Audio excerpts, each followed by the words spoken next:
All right, it's Friday. It's API storytelling time. Let me get Aidan in here. What's up, Aidan? Hey Ken, this is a great way to end the week. I needed this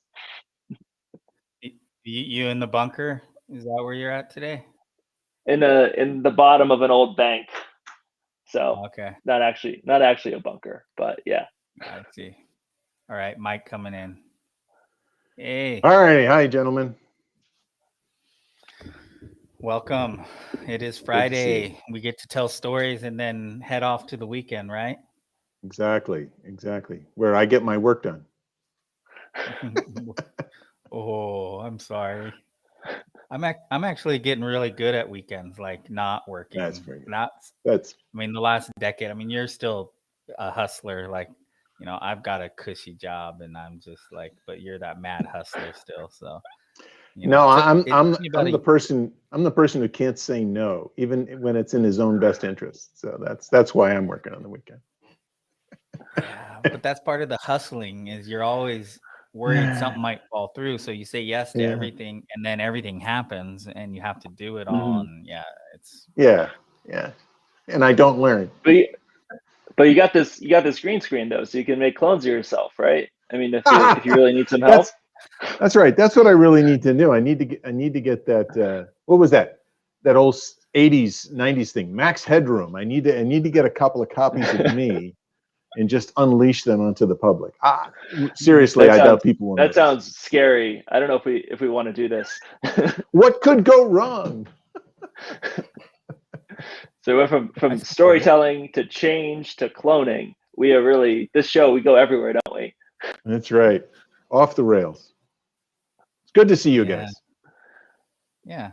Yeah. It's I think we're heading into summer here, so I think I don't know about you guys, but it's warm out here in the west. It's pretty pretty warm, and I mean heading, most of the weekends I'm either staying indoors in the shade or I'm heading out to some lake or river or something, but I think what's on my mind is going to shift up I think this summer, and I'm hoping in some good ways. So Cool. Do you find Cool. do you find that you do a lot of good thinking out in nature? Is that one of your spots? um I would say I don't always do thinking. I stop thinking, which is Mm. good for thinking. Like once I get back Yep. to it, because then I'm Yep.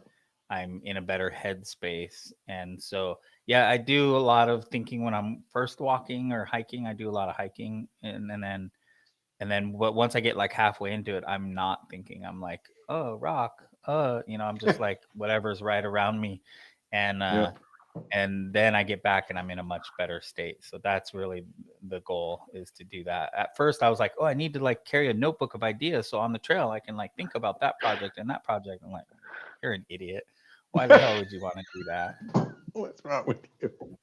No, I find that as well. I go for a short walk almost every single day, and there's a pace at which I can walk when I can think about something. If I want to like work through a puzzle, since I do a lot of writing, walking is a lot of times when I sort of figure out what I'm going to write about. But if I start walking a certain bit faster, I can no longer, just let my mind idly operate. I need to pay attention to everything around me. So it's Mm. become a kind of a switch for me. If I want to be contemplating, then I walk at this slow pace and I notice stuff, but I'm really in my headspace. If I really want to get out of my headspace, kick it up, get walking, start Mm. paying attention to what's around you, and it just kind of recedes. So I do take advantage of both of those things, just like you said. Oh, I That's like the two interesting how speed. yeah, like a throttle, like you have it, Yeah. you know the calibration. When I first heard somebody describe that was Kahneman Okay. from Yeah. Thinking Fast and Thinking Slow. He talks about that idea. He, of course, analytical brain that he is, he was wondering about like where your cognitive loads are and so on and so forth. And he described that. I think it might have been in the Thinking Fast and Slow book, but it might have been in another one. But yeah, I Mhm. use that. I use that as a sort of a gauge or a throttle quite often. Yeah. Yeah, that's super cool. I used to use running as that kind of thing after like a Uh, long crazy day of work. yeah. I ran in high school and college, and I love it. It's always been this activity for me, but I stopped getting better at being at running because I was using it as like a mental load taker offer kind of thing. Yeah.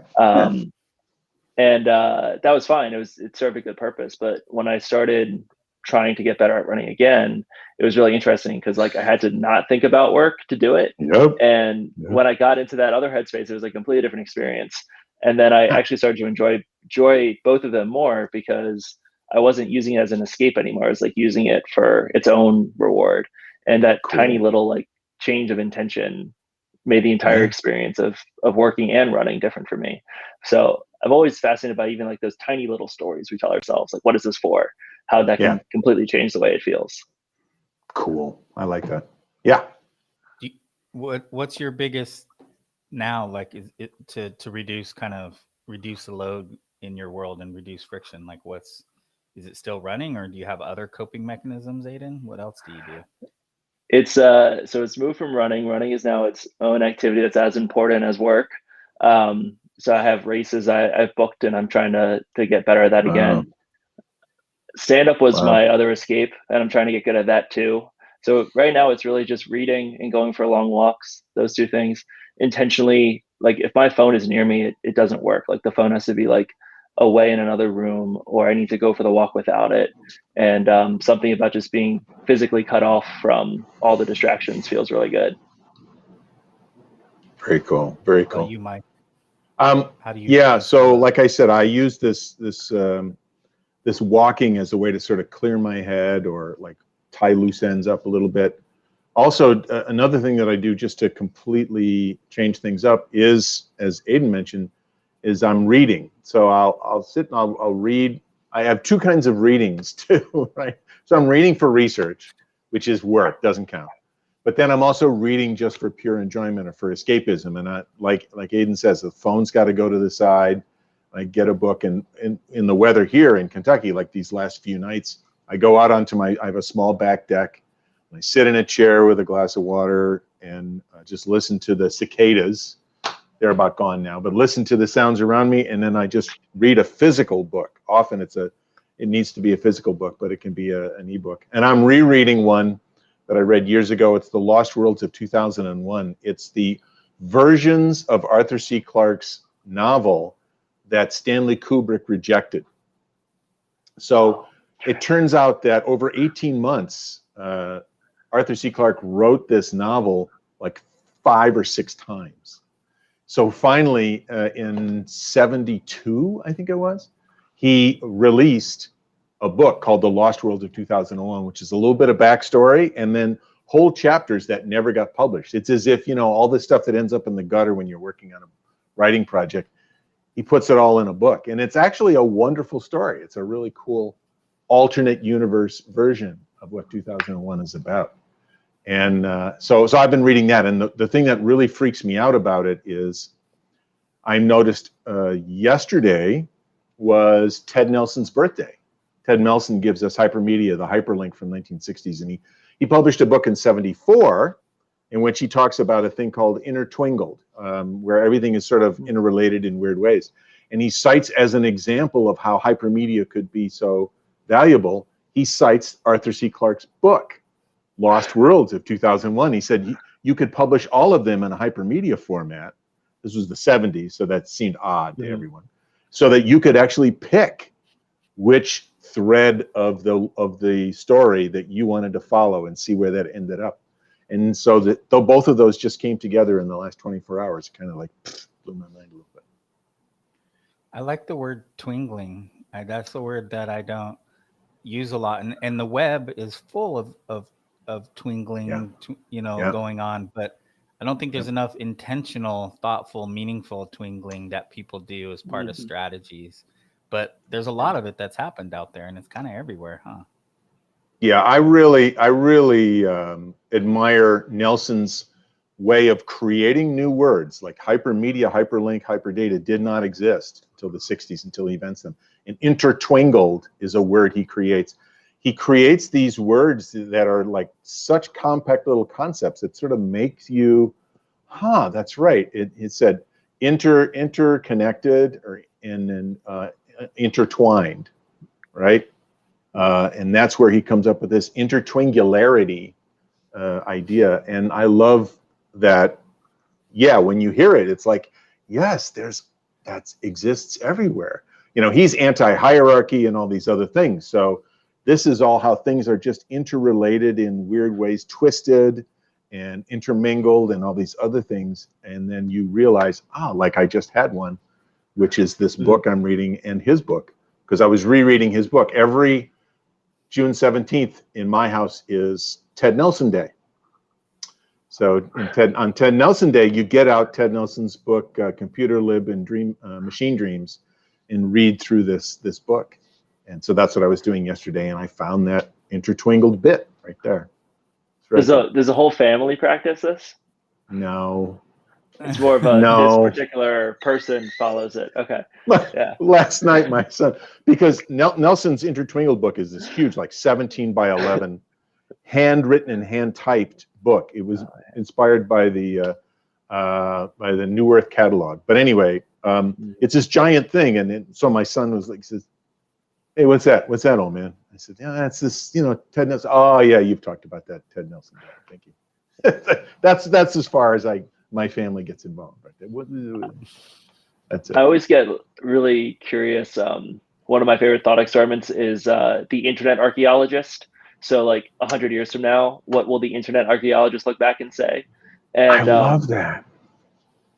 And it's just like there's so many different layers they would find. Yeah, and the thing about archaeology is you're always looking at things with your current frame of reference. So it forces you to predict what the future is like. And then they are projecting it onto the past. So you get to do this intertwingled analysis of history and the present. But there's so many roads not traveled. Like all of these things from Todd Nelson and other kinds of ideas from over the years. And like they could have gone like that could have been Rome, that could have been Athens, like it just all these different things. And it's really interesting to think about like what will they come back and say, like, oh, it was all great until that thing happened and then it was all bad, like with the benefit of the future.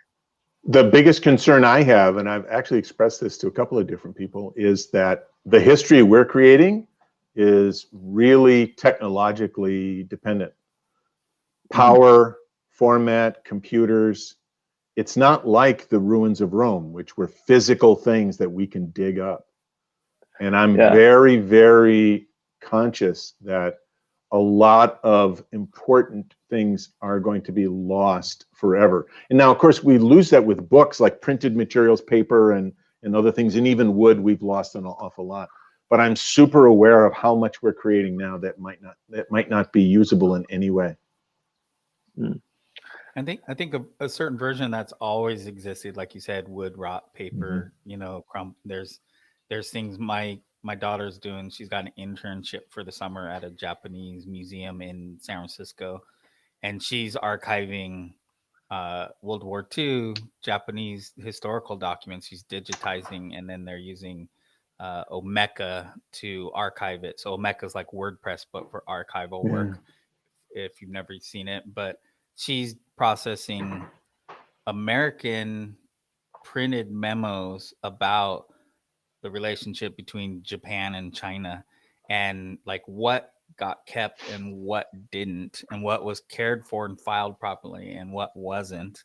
And like it's interesting what gets lost in the cracks of these processes. But militarily, like I would say, has both sides. Is you bomb the hell out of something and burn something and it's all gone, but then you also have to file a memo or report for all these other activities, so you also have a record too. So I mean, I think with the internet, I'm curious to see. I mean, we have a friend at the that's doing the Twitter archives at the that was doing part of that, and they gave up on that project because there was so much rot in all of that, like that they just kind of threw up their hands. Like everything we know about like digital archive, archiving all of this, we can't do it because there's so much rot in these links. Like what do we do?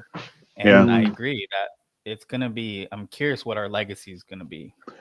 At the same time that Tim Berners-Lee was trying to figure out what the World Wide Web would look like in the mid 80s, Dame Wendy Hall,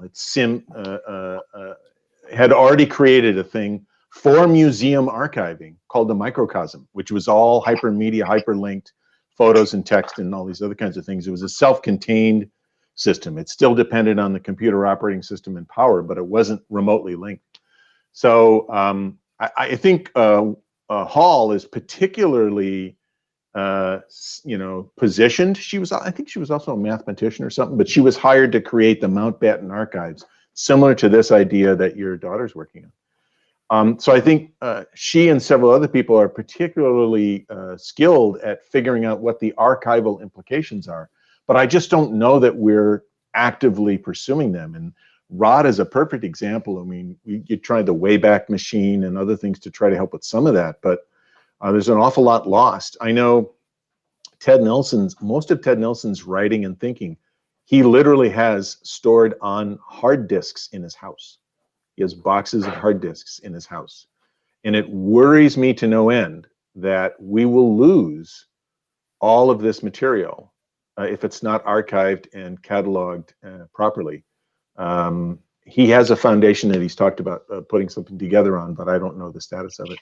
And it's happened to other characters too, in the past. So it's not just internet or information related, but this project that your daughter's working on is super important. But then also, I would say the information overload. I think about this with my email. So like, I keep backups of my Gmail, which I've had since 2005. I download those archives. I do, and there's just so much crap in there. I mean, and I have this problem with photos too. Like, I have so many photos. Like, what actually matters? And it's interesting to look at it over time. Every year, some things matter less, some things matter more because they're older. And then what ultimately, I think about this with Audrey and I, about like what do you pass on to your kids? What's your legacy? And her book's coming out in August, and she went and spent time at Harvard in BF Skinner's archives. And so BF Skinner, ed tech, education, technology, kind of pioneer, behavioral sciences, stuff like that.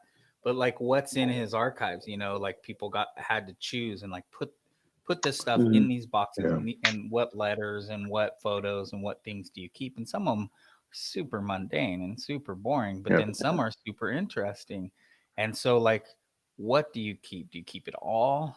How do you organize it? And I know like archival people know a little bit more about this than I do, but I just feel like there's just going to be so much information. It's not just about the internet changing and there being rot. It's like, what's valuable and what's meaningful and what can you actually experience once this person's gone or this organization or entity's gone. So.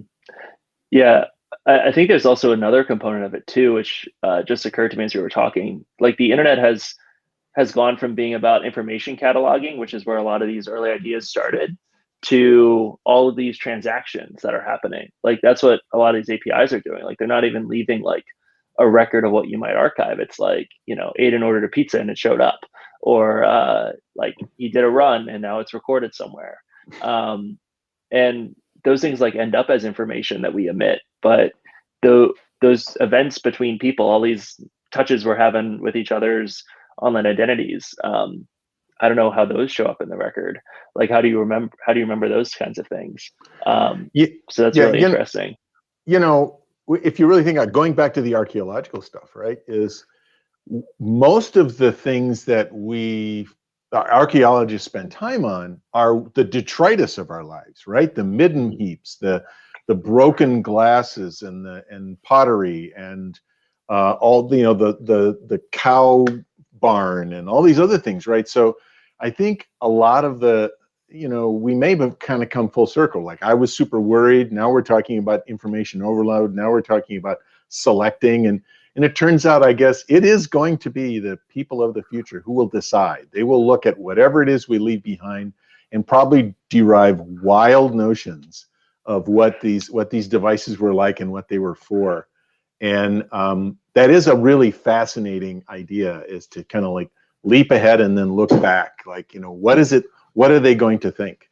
And I'm sure there's been lots of writing on that, but that's really kind of got archaeologists going through your crypt, and there's just very little things. So it's like, it's very intriguing to try to stitch together what happened, who is this person. But then like in the future, they're going to look back and they're like, another selfie of yourself. Like, Jeez, yeah. on this one day, like These people. And Yeah, yeah, yeah. Or you know, like in my case, again. there aren't very many pictures, and it's like this person must have really been disfigured because everyone else takes pictures of themselves. You know, all these things, right? Yeah, that's actually a lot of fun. I like that idea. You know, you know, Mel Conway had mentioned software archaeology. He was working on old code that he wrote long ago. He said it's like an archaeological dig. You kind of like dig around and you find, oh, look, there's some C++ code there, and and you dig a little bit further. Oh, there's some assembly that was written. So we'll also have those things, right? So some of those archaeologists might just be software archaeologists, right? All of the services, all of the bolt-ons, all of the bug fixes. Like, look at this. Look at the primitive medical tools they were using to keep their software alive, kind of thing. Right? Yeah. Well, they put Optic in the code vault. The Cool. GitHub threw us in there a couple months There ago. you go. And I told my sister, I told my sister about it, and she was like, "Oh, cool. What else can we use that for? Because there's no way it's going to like be runnable in 100 years." That's right. And I was like, "Yeah, they're gonna miss like one dependency, and it won't work." Yeah. And she's like, "No, not because that. He's like, because computers will lead to the end of the world, and we won't ever want to bring them back. So what can we use this film for?" And I was like, "I can build like ropes out of it, or shirts, or right. a tablecloth, Can we maybe burn like." it? Yeah, wasn't even thinking about how to run it. She was like, "What can we use the physical medium for?" And That's right. That's really good. It's like, can we burn books to stay alive? Right. I'm sure glad they kept all these books. You know. Yeah, the books we have could just be the ones that were heaviest, so people burned the other ones first. Yeah. These little natural filters that lead to what gets remembered. Yeah, that's what that the book The Day After Tomorrow or something, right? Which was the one about how like there's super cold attacks New York or something, and they get there's a bunch of people who get trapped in a library, and they're trying to figure out how to keep warm, and they're arguing about which books to burn and not to burn. And some guy says, "Hey, there's a whole bunch of legal text here. These will burn really well." So it's like what are the heavy ones? What are the thick ones? Yeah. All about what matters and what's a priority to us. I love the GitHub thing that it's in an Arctic vault, like is how they list it. It's like it's what does that conjure in your imagination as far as like, because I know API Evangelist is in there too, like, it's all this really freezing cold, people shouting through headphones that they can't, masks, they can't see each other. Mike's going to be in there in 20 years. He's going to be holding up one that's API Evangelist and one that's Optic, and he's going to be choosing which one to burn first. And that's what we'll find out. I'll tell you what, I will be the old man that's in there, like in Indiana Jones and the Last Crusade. I will be there telling you, choose wisely. I've been here for 500 years waiting for you to come. Right? That's right. So my bring this back home to Mike Amundsen is, so my introduction to computing is my stepdad in the early 80s was worked at the Amundsen Scott base in Antarctica. Really? And he was a radio operator was what he did. Yeah. So he was down there for 2 seasons, and he came back, and my mom hooked up with him. But he had brought back, so he was wandering around, and he had found one of the older bases, which had snow piled up, and he like dug down, found the hatch, opened it up, and went in, and there was all this old tube equipment, and because he was on a cargo ship is what he worked on, and he hauled all this back to Oregon, and then I got to play with it and like figure it out. And then he saw like I liked electronics, and then he bought a computer, like a Timex Sinclair, and then a Commodore 64 for me. And I immediately took them apart and broke all that, stuff. That was probably not the best intro to computing.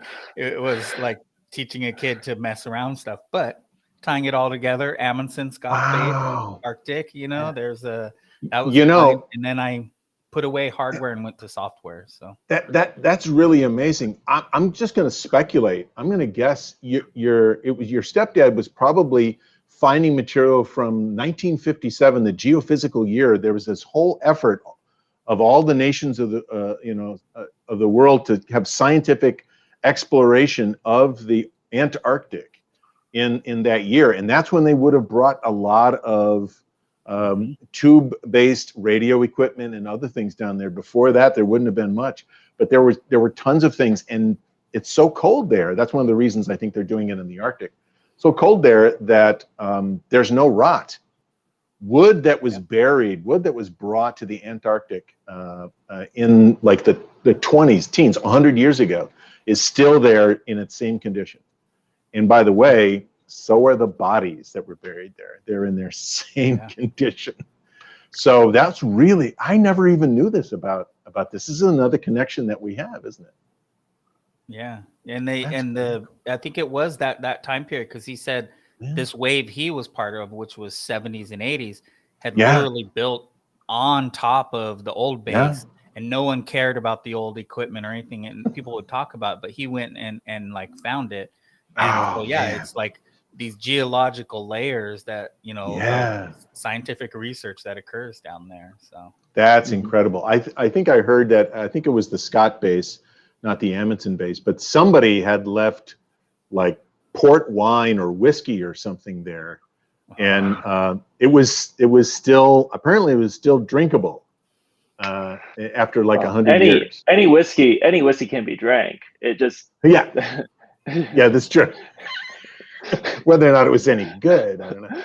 But they found all sorts of stuff. Yeah.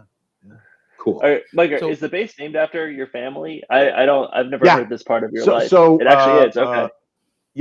Roald Amundsen, they would say Amundsen, if they were in Norway, was the first to step foot at the South Pole, at the actual South Pole. It turns out he was in a race with Falcon Scott. Scott and his crew died after they had reached the pole. About 2 weeks after Amundsen did, they died on the way back. So they actually, for lots of reasons, Scott is usually much more famous. It's a much more romantic story than Amundsen was kind of dull and boring. But yeah, so Amundsen, he did all sorts of odd things. He was an explorer type. So he was the first to set foot on the South Pole, the first to fly over the North Pole in a dirigible, in an airplane. He had several other things. The first to circumnavigate the northern water. So he went through Norway and Russia and Siberia and Alaska and North America. He did the Northwest Passage before it was hip to do. So yeah, so that's family. It's not a direct line family for me. He was like an uncle or something like that, and he was never actually formally married. So it's more of like there's some cousin-y bits that lead to me. But yeah, I've visited his home. His home is now a museum, but I got a sort of a private tour of his home from outside of Oslo. He was quite a character. He snuck out of town on this mission to the South Pole because he owed so many people money. That was the startup business back then. He would have to raise tons and tons of money, and then they would do scientific exploration, and then you would get the benefits of all the exploration, the mineral rights, the land rights, the information, the storytelling. And he came back and told stories. He wrote books and told stories about his adventures to try to earn up enough money to pay everyone off so he could do it again. Yeah. He left his brother hanging with tens of thousands in debt, which would have been a lot of money 100 years ago, as he split, and lied to his crew. Told his crew he was going north to the North Pole, but then he heard that somebody had already reached there first, so he was pissed. So he changed his plans quietly and planned to run for the south, and didn't tell his crew until they were like hundreds of miles offshore. And he said, if you want to change your mind now, it's not going to be a 1-year trip, it's going to be a 2-year trip. You want to change your mind, if nobody's up for it, you can get off now, you wuss. And they were all like, no, sir, we're with you all the way. So that was it. That's a magical story. My goodness. And then, like 50 years later, they leave a electronic there that somehow ends up in Kin's house in Oregon. And then, yeah, goodness. It is. It's a great, that's intertwingled. That's intertwingled, right? So what you're telling me, Mike, is that you're going to turn the page in this Arthur Clarke book, and the next chapter that was removed is this exact story you told me, with the three lives cloud atlasing into each other, getting all intertwingled. That's right. You know, there is actually, I think it's on Mars. I think it's on Mars, or one of the inner planets. It might even be Venus. That there is an Amundsen plane, named after Roald Amundsen. And you know, you own a lot more real estate, than I do. My goodness, that's a lot of. Oh, Lanny got up there. Unloading it's kind of tough, but it's for the future. It's an investment. And I'm just holding on to it. Yeah. So that it's kind of come up. I think it's come up in a Clarke book that, you know, he mentions the Amundsen crater or something like that. I'd have to look it up. But yeah, that's the Cloud Atlas thing. That's a good one. It'll just flip. Yeah, I'm still discovering how I'm part of this triangle, but I'm sure it'll become apparent in the next couple of years. Yes. Yeah. Oh, yeah. We'll have to talk to Tom Hanks. We'll find the connection. We will. Tom Hanks will explain it all to us at some point. The intertwingularity is coming, whether you like it or not. I mean, it happens, so there's no stopping it. Yeah, it's one of those things where you could imagine. This is another thought experiment. Sorry to just be dropping them on us this whole time, but you could imagine that, like, you have a story like this with a lot of people that you know, but it's only when you spend a lot of time together do you find these coincidences. So I wonder how many people we know in our lives that it's something even closer than that story, or even more bizarre, more interesting, but because we don't talk to them for hundreds of hours over the course of a decade, it never comes up. Yeah, I love that. That is such a great thing that our brains have, right? Is like we will actually even search out those connectors. We'll talk to each other and even like, look, oh, is that close? Yeah, that's a connection. Yeah, that's good. Okay, we know each other, right? Like that's just amazing. Meaning making. Yeah, meaning making. That's very good. I'd not heard that before. Yeah, that's cool.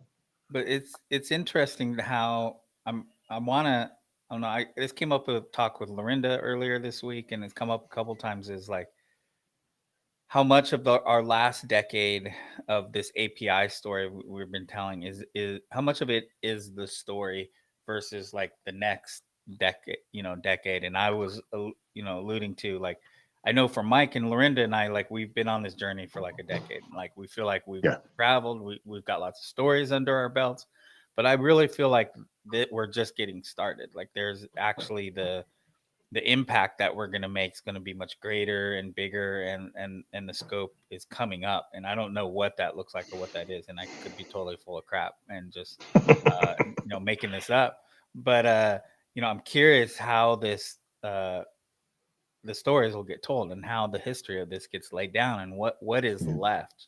I think you and I have talked about this several times, but like, what do we produce that makes an impact, makes a change, but then sticks around, and books and I think books are good at sticking around to a certain degree. Videos, I guess, to a certain degree, but after, like I look back, like all the API strat videos are gone. Strategy and practice. Those got like that was a YouTube channel that got caught up in the Red Hat 3-scale acquisition and then the IBM acquisition. And then it's just gone. Like we can't find it and we don't know where the videos are. So like what sticks, what doesn't stick. And, I mean, I'm starting to get thoughtful about this. Like, what do I do that's going to stick? Because I somewhat want to be remembered. I mean, I'm not totally egomaniac crazy about it, but there's a little piece of me. I'm like, oh, I worked real hard. I would like to be remembered for this or that. I made an impact. But like, can you consciously make something stick, or is it just kind of the natural process that decides? It's sort of a variation of the the winner writes the history. Like what survives? Like who's in charge when we decide to write this part of the story, right? When we become storytellers. I was just we've got the API specification conference coming up, so I decided to submit some materials, and the two things I submitted were actually panel talks And there are panel talks. One is on HAL and the HAL forums format. HAL is 10 years old now, right? Whoa. We're a decade on with HAL, right? And actually the other one was the ALP spec, which is also from 2011. So that's a long time. Like what sticks and what doesn't, and how will it affect things in the future? And there are more things like that. They're just the ones that I have a connection to. But it's made me do the same thing you're talking about, which is like, well, what happens 10 years from now? Like, what's that going to be like? So I agree with you. What can you influence, and what is just, some of it's random, some of it is just who happens to be holding the levers at a particular time. Who knows? Whoever the archaeologist is and what she's doing and what they're looking for, who knows? I think there's two kinds of things, back to what we were talking about before, that one can be persistent in. There's like your content is still remembered, or your project is still remembered. And then there's like the little nudges. And that's like the subconscious stuff that might not have your name on it, but like it's the influence you had. Like I remember when Dev and I were first starting Optic, we were like not confident that we should like throw out a lot of the past. And like you would just like be in those calls with us. I remember we were in those like tiny rooms together, and you were like, no, that's good. Like this is important. Keep going. And like you would just like, yeah, like it's like it took 40 minutes out of each month of yours, but that like really put us on a trajectory. And I think that kind of nudging, like, your name isn't on the repo, and we could certainly put it there if you want us to, but you influence us in a huge degree. And I feel like, both you and Ken have done that for so many other people in the space, whether it's a team at a company that now works differently because of something you guys wrote or taught them. That's the whole point of the content anyway. Like even if you say my blog post is still read 100 years later, it's being read because people are using it or finding it useful in their own lives. And I feel like that impact is hard to quantify, but that's always going to be like 10,000 times bigger than just my website is still here and all the backlinks work. That's a really, really good point. It's the stuff that sticks is not necessarily the stuff that we've created, but it's the stuff that others have created because of our connection, right? I just wrote some notes yesterday. Hyperlink, that idea that Ted had in 1963, hyperlink has changed the world for so many hundreds of millions of people. Now, they don't say Ted Nelson's hyperlink. They say hyperlink or hypermedia, or whatever. And even to the point of like people who don't have any idea how important it is.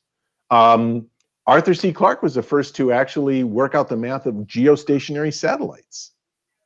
Like geostationary satellites are why we have communications, why you and I are talking right now, because those satellites hover over the same spot of the planet every day. And nobody calls them, Clarke orbits or anything like that, but it's those elements or the things that people pick up from stories that Ken tells, the same messaging over and over again. I mean, Ken, your original API, what was the name of that first self-published text that you wrote?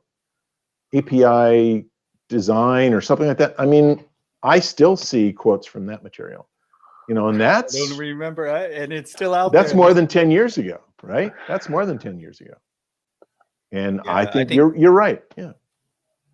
Those types of influence, I mean, that's really what matters to me the most. And that actually like connect with me. Like there's a piece of my ego, I'm not going to lie, where if someone cites my name or my name's on something, I feel good for sure. But like it's the influence ones and then someone ran with it in a different way.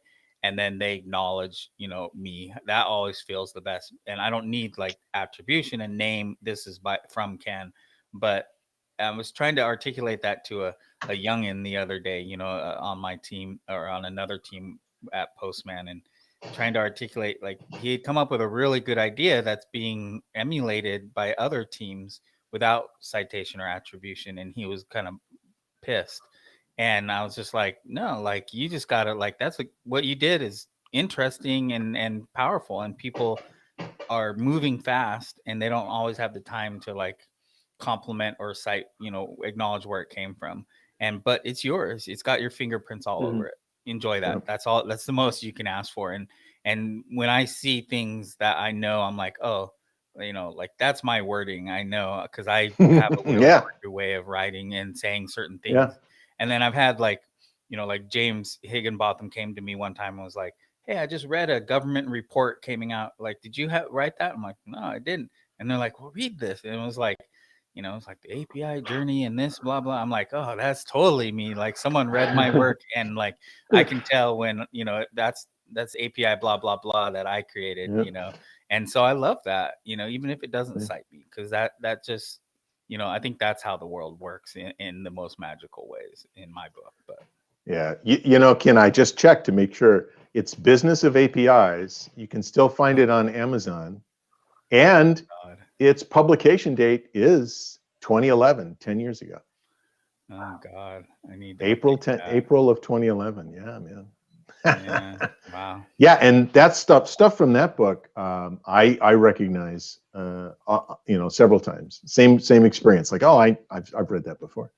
That's so that's kind of goes back to what you were saying, Aidan, which is the idea that it's not necessarily the artifacts that I leave around. It's the artifacts that others create because of our connection. And I've always talked before, connection is so important. So I think that's a really cool idea. Yeah, it's what makes it a community and not just a bunch of people doing their own thing. So yeah, there's something they talk about in Hollywood a lot. It's like you can be famous or rich, basically, because like the producers make way more money than the celebrities, and it's because the celebrities are willing to give up something to get that. And it's I think in our space, it's like you can be like famous or influential, maybe. And I think those are like have some polarity to them. Not all the time, but they definitely do a little bit, because it's very hard to help others or to be helped by others if like you're famous or revered or something, whatever the right word is. Like people don't always open up or take influence in the same way that they could otherwise. They weight your ideas too heavily because you're this person that's well known.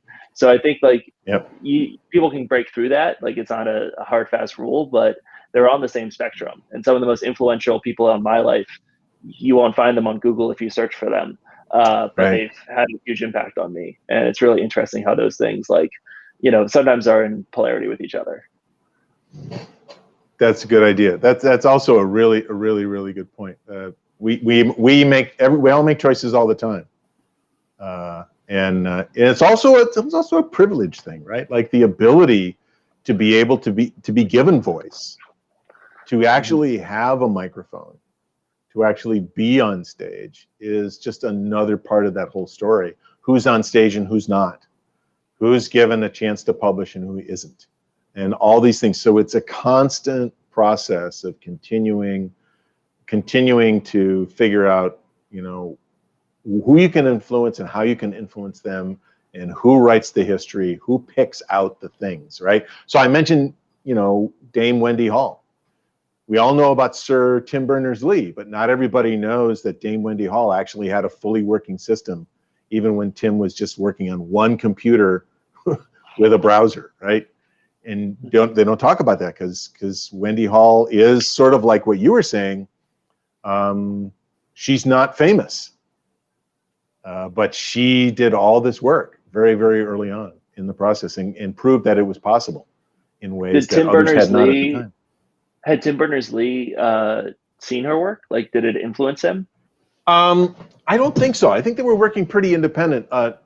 Hall tells a story that they met up at a sort of one of these computer events in the U.S., like these early sort of like, build your own kind of computer events in the U.S., and that she had noticed that Berners-Lee and somebody else were there, and that his system was so much less functional than what Microcosm was. Microcosm was already sort of a product that was saleable. So I think they hadn't really spoken to each other in any other kind of way, but they were sort of working from the same source material, which was Ted Nelson and Doug Engelbart. They were working from the same source material, but they did it in very different ways. It's sort of like so many other inventions on various ends of things. People are influenced and then they go off on their tangents, and some become famous and some don't. And Microcosm is not system that people talk about anymore. I don't know if it's still running at all or not.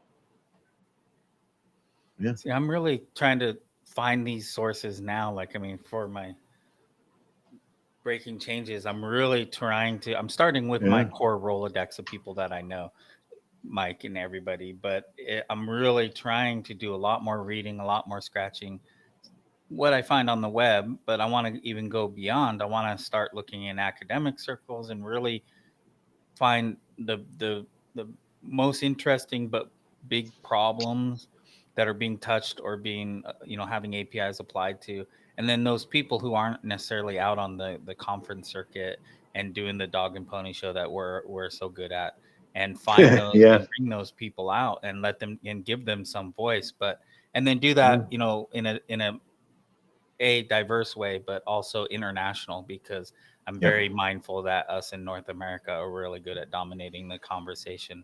And so I'm looking in South America, I'm looking in Asia and Southeast Asia, and it's just really interesting to try to think about like what signals do I tune into to find these people, find these conversations. It's not like, oh, I can just subscribe to an RSS feed or follow someone on Twitter and then boom, here it goes.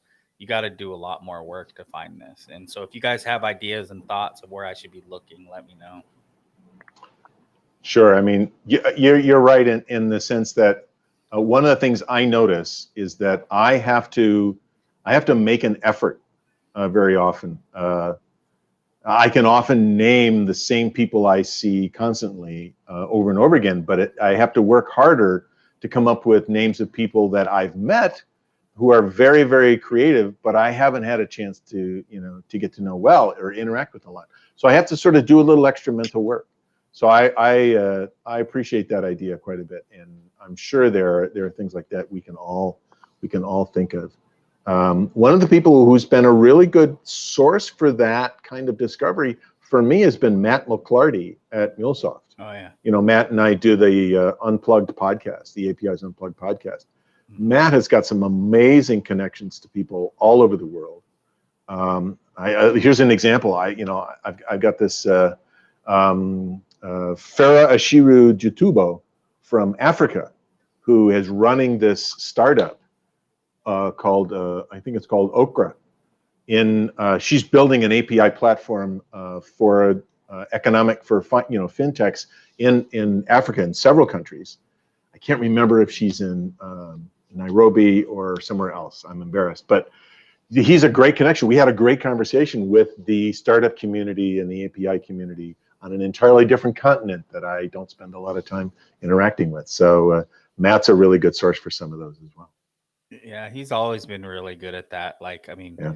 the old API Academy days, he was definitely that person. I mean, you guys were doing the more physical in-person version, but his networking capabilities are pretty impressive. Yeah, it's definitely. Yeah. He's a great connector. He's a great glue, a link between others. And he not only is he good at it, he enjoys it, and he gets other people connected in other ways. He's super generous. I've had a great experience working with Matt. It's been a privilege. Yeah.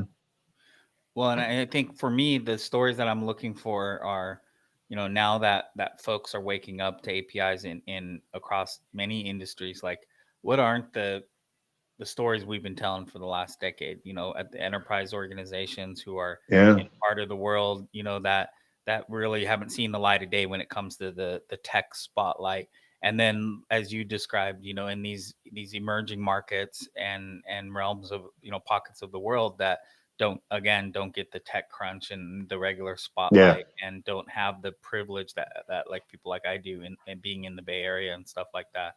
So like trying to really get at those people and let them know that people want to hear these stories and are interested that their story is important and matters and is relevant, and it doesn't have to be like a positive, feel good, happy API success story. Like, I mean, I know, Aidan's company is really good at, mapping out like, well, it's just the reality on the ground within your company, and like, what is that history? How did you get here?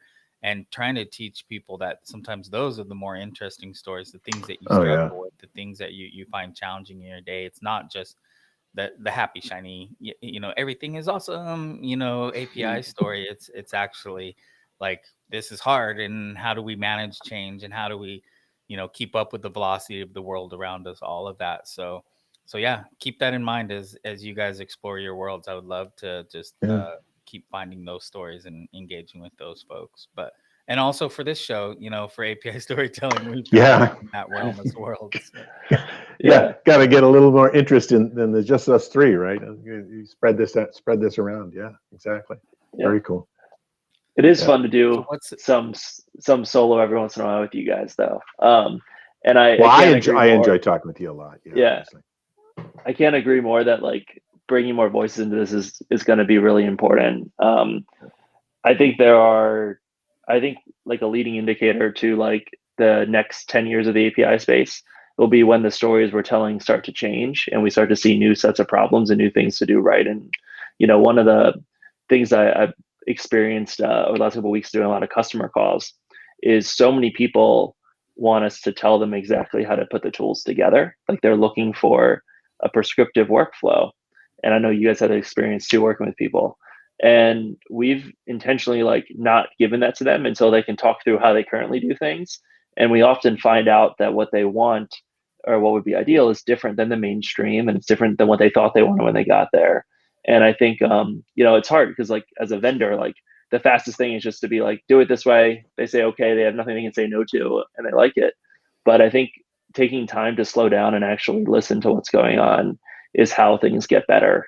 And it doesn't have to be at a conference. It can just be like you're talking to someone and you hold back saying the thing that's in your head and let them talk a little longer. And there's so much out there. Like I think we only understand in the mainstream like 10% of the stories that matter for the API space. And when we start serving the other 90%, I think a lot of special things are going to happen.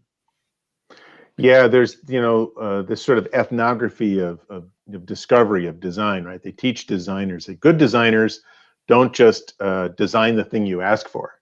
They ask you why, and it's like the 5 whys from the Toyota Way and all these other things. It's like let's drill down further and find out what's really going on. Peel away the onion, find out what's under this, and get to what people are really, because I'm not always great at explaining it, right? I have this idea in my head, but I can't verbalize it. It's buried in other things other than words. It's buried in feelings and emotions and visuals and stuff. So it's hard for me to explain it. So I need people to ask me why in order to help me reconstruct it from other angles and other ways. So that ability to ask people, it isn't just like I'm going to wait until you're better at what you want. It's more like I'll help you explain it to me rather than just leap at the first thing. And I think that's a fantastic skill. And that's, again, I think part of, it's like the other side of storytelling, right? Is helping other people tell you their story. Tell me your story. Explain it to me. We have all these phrases, explain it to me like I'm 5 years old, all these other kind of things. It's really all about helping people to express themselves, giving them a chance, giving them their voice in this way, I think. And so is coaching and therapy and all these other didactic methods of helping people discover what they already know. Yeah. Yes. What they already know but can't haven't figured out how to express, right? Well, yeah, and I remember specifically sitting in Colorado at some CA event, I think with you, Mike, and you saying, like, some people keep asking me, just tell me how do I do this so I can just get this API thing done and check the box. Yeah. And it's like, no, like you've got to stop and learn how to express yourself. The thing you're doing every day to accomplish your business that you just want to check the box on, there's actually a story. There's actually a reason. There's like how you got there. And I'm always fascinated. These are always the people in the space. I don't have them as much anymore because I'm not doing as much writing storytelling. But when I wrote on my blog, I would always get once a month someone go, stories don't matter. Like you talk a lot about storytelling and on your blog, and you need to stop. You need to just focus. Like, how do I do rest? And I'm like, well, no, there's a story, and they'd be like, stories don't matter. And I'm like, those are the people who are like they're just damaged in the moment. They're so beat up and tumbled by their daily processes and their daily work and that velocity that you can't, like, I just got to do this. I just got to do this and get this done and then get through this project. No, like those are the people that need to like step back and I would, Aidan's words, you know, need that therapy and that coaching and like, oh, your story matters and your story is like actually going to help you here. And I think it's Yeah. the same people that I've always argued with that like say art doesn't matter. You know, it's like kids in school don't need to be taught art. They need to be taught how to work their job because they're going to spend the rest of their life working, you know. I'm like, well, wait, no, actually art's going to make us better in our jobs and make us happier people. And so it's like, how do you get those people to stop and slow down and realize storytelling matters, you know? Yep. And give them, matters. Yes, exactly right. And give them the space to tell their story. It's another version of psychological safety, right? It's like, I can tell you my story and I don't even know what that story is, damn it, but I'm going to give it a shot. Just give me a minute. Let me try a few shots, you know. Now I can just see all of us around 12 chairs sitting around. Okay, you know, welcome. Hi, my name is Mike. I'm a software architect. I want that to be the conference. That's what I want. I want an API storytelling like conference where it's like 50 people in a room doing group together. And doing group, ultimately, yes.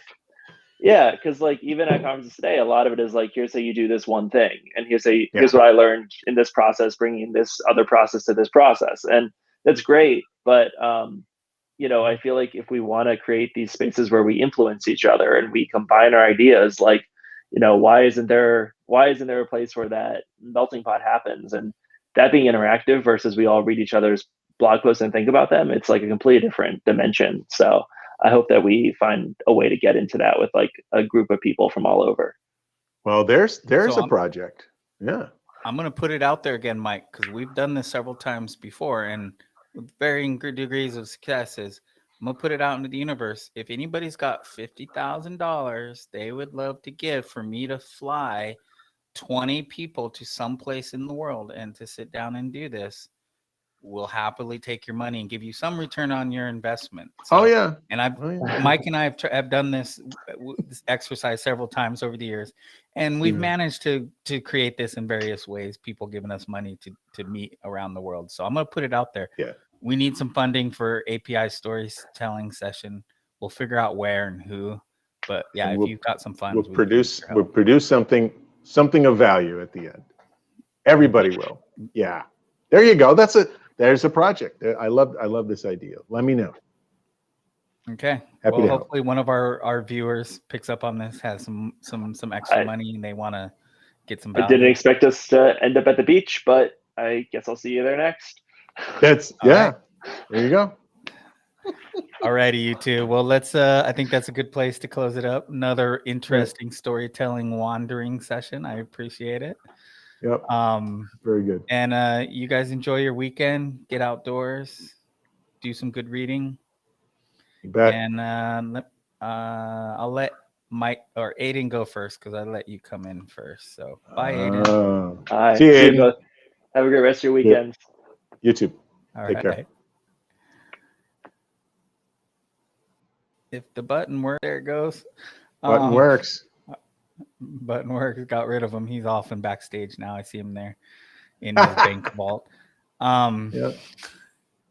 Anyways, good to see you, my friend. As always. Always good to talk with you. Thanks, man. Thanks. Enjoy the weekend. Say hi to your family. Bye-bye. All righty. Until next time. Bye, Mike. Alrighty, another one for the books. And we'll see you the next time we gather for API Storytelling, everyone. Enjoy the weekend. Cheers.